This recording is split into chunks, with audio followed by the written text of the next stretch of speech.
You know, I thought I knew him, but obviously I didn't. Just because he left you a note? Well, did you read it? Yeah, it seems innocuous enough. It's a slap in the face. I don't see where you're getting that, Dinah. He doesn't care about me enough to even break up with me in person. Honey, break up? I'm not seeing anything on here that says anything about breaking up.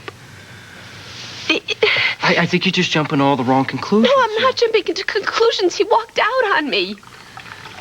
And I took your advice. I came here. I was all happy. I was going to make everything great. I was going to tell him that I didn't care about anything else but us.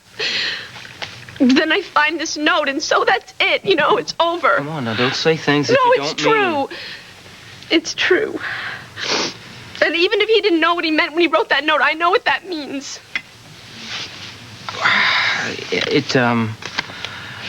Look, I think you're too upset right now to think clearly, so why don't you just... Here, do you take cream? No, I'm thinking very clearly. I'm thinking very clearly, and I am angry because I thought I could count on him. And I'm sure he feels the same way about you. No, I'm not the one who paid his friends to leave the country. Come on, I thought we already talked about that. Yeah, we talked about it, and I realized why you're taking sides with him is just because you're a guy. It's true, but you know what? You're wrong, because he had no right to do what he did. He made them leave, and now they're gone. And now he's just walked out and just leaves me a stupid note. Dinah. No, Matt, let me finish. I'm telling you, everybody always walks out on me. My whole life, I'm so tired of it. Every time I find somebody that I care about, that I love, I lose them somehow. I know the feeling.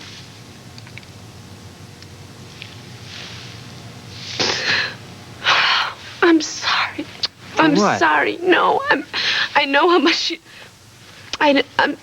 I'm being selfish and insensitive. I know how much you miss my mother. I'm not thinking I'm sorry. Look, come on. We're not talking about me right now. We're talking about you. And I'm just thinking you're getting a little bit ahead of yourself here. Now, did you call out at the farm? No. Well? No, I'm not going to either. Why not? No, I was tempted to do it. I was starting to do it, but no, there's no way I'm going to do it. All you got to do is pick up the phone. If he wants to talk to me, he's going to have to make the first move. That's it. Why are you laughing? This is not funny.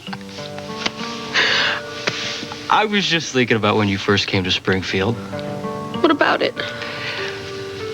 You had to have everything your way, and if it didn't go your way, you just blew it off. Remember that? Well, maybe I did, but things have changed. I've changed. Yes, you have changed. But we just, we don't want you sliding back. I'm not doing that. It's just, I'm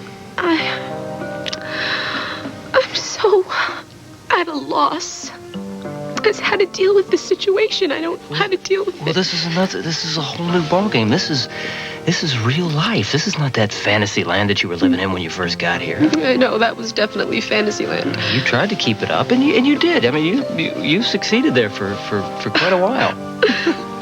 As long as everyone let me. Yeah. You thought it was your right to run the world. Oh, God.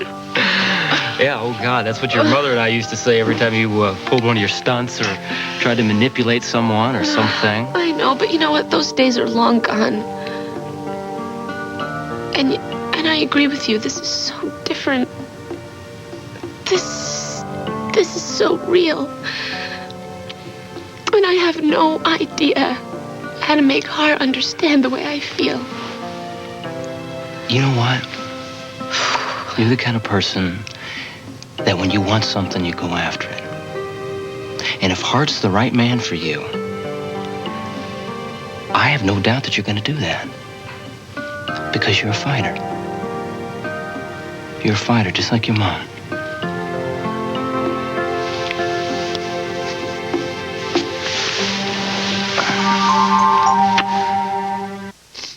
So what are you saying? I'm tougher than I look?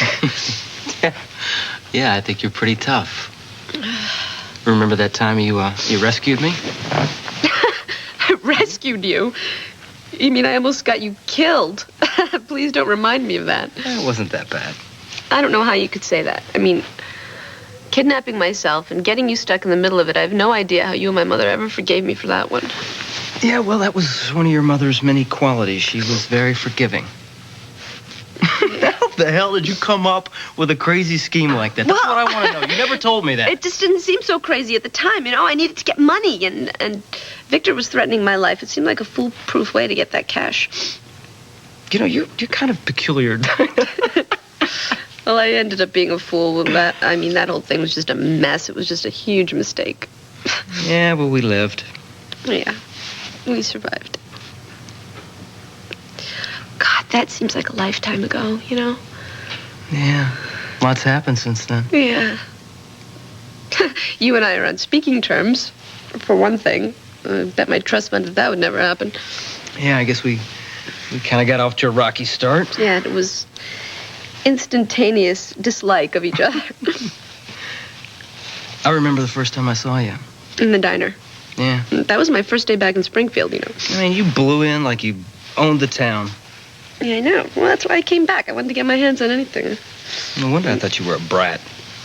I know you thought I was. It only took me like 2 minutes to know that that's what you thought about me. But the feeling was mutual. What, you thought I was a brat? Well, I thought... I don't know. You were sort of like judgmental... What? Jerk, yeah. You were. I was not.